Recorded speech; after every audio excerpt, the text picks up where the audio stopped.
Hello guys, আমি শারমিন। আসসালামু আলাইকুম। আশা করি সকলে ভালো আছেন। আলহামদুলিল্লাহ, আমিও খুব ভালো আছি। আবার একটা নতুন ব্লগ নিয়ে চলে আসলাম আপনাদের মাঝে।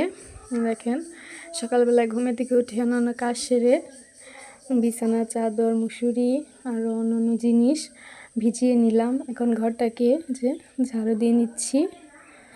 আসলে ঈদ তো চলে এসেছে, আর কয়টা দিন আছে। সবাইকে ঈদ মুবারক। কাজগুলো সেরে রাখতেছি, আর অন্য কাজ করেছি। সব কিছুরই তো ভিডিও দেওয়া হয় না। ঘরটাকে আমি ভালো করে ঝাড়ু দিয়ে নিচ্ছি। উপরেও মাকড়সার বাসা এমনি হয় না, এমনি সবসময় ঘর ঝাড়া মোছাই হয়।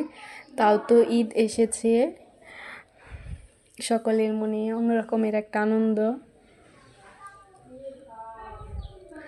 এই যে দেখেন, সব কিছুকে ঝাড়া মোছা করে নিচ্ছি জিনিসগুলো। এখন আমি মুছিয়েও নেব।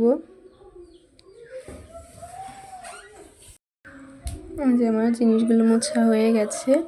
এখন আমি ঘরটাকে ঝাড়ু দিয়ে নিচ্ছি।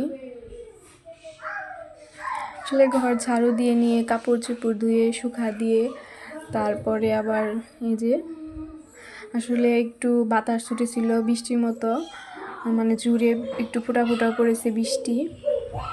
দেখেন দুয়ারের অবস্থা কীরকম হয়েছে। এখন দুয়ারটাকে ঝাড়ু দিয়ে নিয়ে এখন ঘরটা মুছে নেব।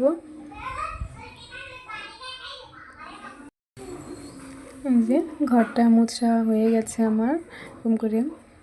এখন আসলে মানে ধরছিলাম, ভাগা ধরেছিলাম।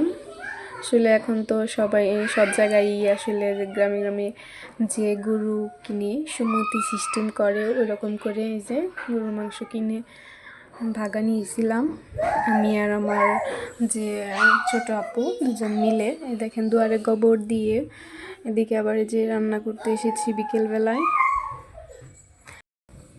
আজকে গ্যাসে রান্না করতে চলে এসেছি বিকেলবেলায়ও। এখন কড়াইতে দারচিনি, তেজপাতা, এলাচ, পেঁয়াজ কুচি, রসুন কুচি দিয়ে একটু ভাজা ভাজা করে নিয়ে আমি মশলাটাকে, মানে সব মশলা, হলুদের গুঁড়ো, মরিচের গুঁড়ো, ধনিয়া গুঁড়ো, আদা জিরে বাটা, রসুন বাটা দিয়ে আমি একটা পেস্ট করে রেখেছিলাম মিশিয়ে। এখন দিয়ে একটু ভালো করে কষিয়ে নিয়ে এখন গরুর মাংস দিয়ে দিলাম।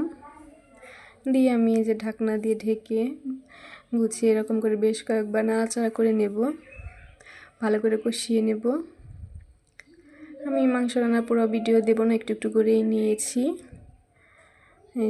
ঝোলটা দিয়ে দিয়েছিলাম, আমি মাখা মাখা রাখবো ঝোলটা। আপনাদের কাছে শারমিনের ডেইলি ব্লগ কীরকম লাগে অবশ্যই আমাকে কমেন্ট করে বলবেন। সবাই আমার চ্যানেলটাকে সাবস্ক্রাইব করবেন, লাইক করবেন, শেয়ার করবেন, কমেন্ট করবেন, আমার পাশে থাকবেন। আসলে বাচ্চারা খেলাধুলা করতেছে, আওয়াজ হইতেছে, কিছু মনে করবেন না। দেখেন ফাইনাল লুক এরকম হয়েছে।